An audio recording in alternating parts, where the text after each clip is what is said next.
अच्छा प्रश्न है। हाँ, मर्द को कभी दर्द नहीं होता।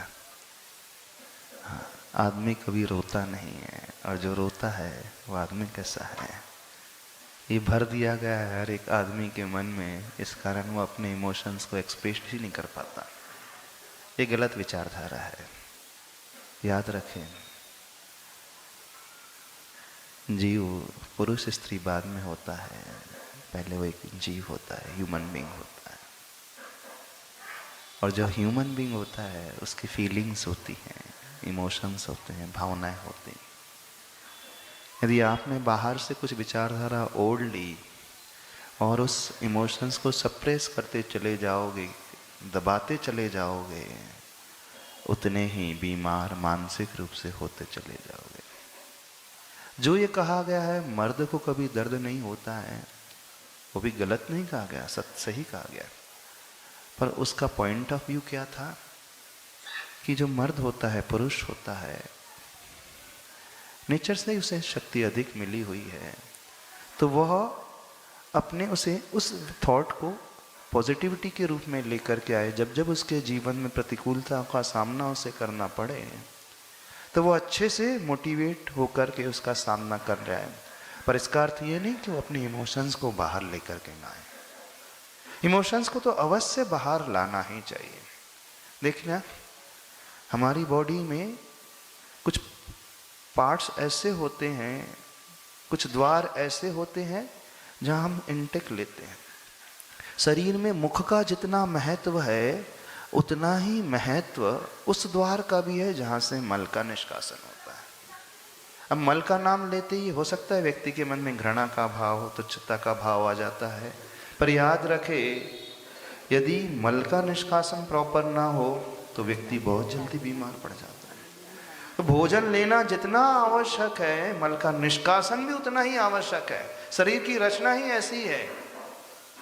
वास्तु के अनुसार घर में एक जोन होता है जहाँ व्यक्ति प्रेयर करता है, ध्यान करता है, और एक जोन होता है जहाँ साउथ वेस्ट कॉर्नर कहा जाता है, डिस्पोजल जोन। एक जोन होता है नॉर्थ वेस्ट जोन, जहाँ करके उसे कहा जाता है कि उसे रुदन करना चाहिए, रोना चाहिए। रोना चाहिए क्यों? अपने मन को हल्का करने के लिए उसे रोना चाहिए। जो डिस्पोजल जोन होता है वहाँ उसे अपनी गंदगी की सफाई करना है। तो घर में जितना इम्पोर्टेंस ईशान दिशा का है जहाँ व्यक्ति ध्यान करता है, उतना ही इम्पोर्टेंस डिस्पोजल जोन का भी है जहाँ व्यक्ति गंदगी की सफाई करता है। उतना ही इम्पोर्टेंस उस नॉर्थ वेस्ट कॉर्नर का भी है, जोन का भी है, जहाँ व्यक्ति अपने उस मन के भाव को निकाल करके हल्का हो जाता है, रो लेता है। तो रोना बिल्कुल चाहिए, इमोशंस को एक्सप्रेस अवश्य करना चाहिए।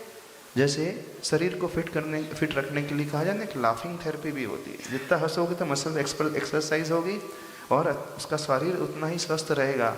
तो हमारी आंखों के लिए, हमारे मन के लिए, हमारे हृदय के लिए भी उन आंसुओं को निकालना बहुत आवश्यक होता है। जो ना निकाले जाए तो व्यक्ति अंदर ही अंदर डूबता चला जाएगा, फंसता चला जाएगा। फिर वह एक दिन ज्वालामुखी बन करके फूटता। बिल्कुल, एक दिन वो इतना एक्सट्रीम में पहुंच जाता है कि वो डिप्रेशन का शिकार हो जाता है, पागल जैसा हो जाता है, अथवा उसकी लाइफ में कुछ बचता ही नहीं है। तो बिल्कुल जो लोग इस सूत्र को इस रूप से लेते हैं कि मर्द को कभी दर्द नहीं होता अथवा आदमी को रोना बिल्कुल ठीक नहीं है, गलत धारणा है। आवश्यकता पड़े तो रोना भी चाहिए, उससे हमारा मन हल्का होता है, हमारा मानसिक स्वास्थ्य अच्छा होता है। लेकिन जब परिस्थिति ऐसी आए कि आप रोने लगे तो पूरा परिवार और ढांढस तोड़ दे, उस समय कहा है कि अपने आप को संभालो, क्योंकि आप पिलर हो। यदि आप ही हार मान जाओगे तो घर में बच्चों का, स्त्री वर्ग का क्या होगा? उस समय तो उसे मजबूत बने रहना चाहिए, लेकिन एकांत में उसे अपने मन को अवश्य हल्का करना चाहिए। प्रभु के आगे अपने आंखों से आंसू बहाने लेना चाहिए, गुरु के आगे, एक मेंटर के आगे, एक ऐसे व्यक्ति के आगे जिसके ऊपर उसका विश्वास है।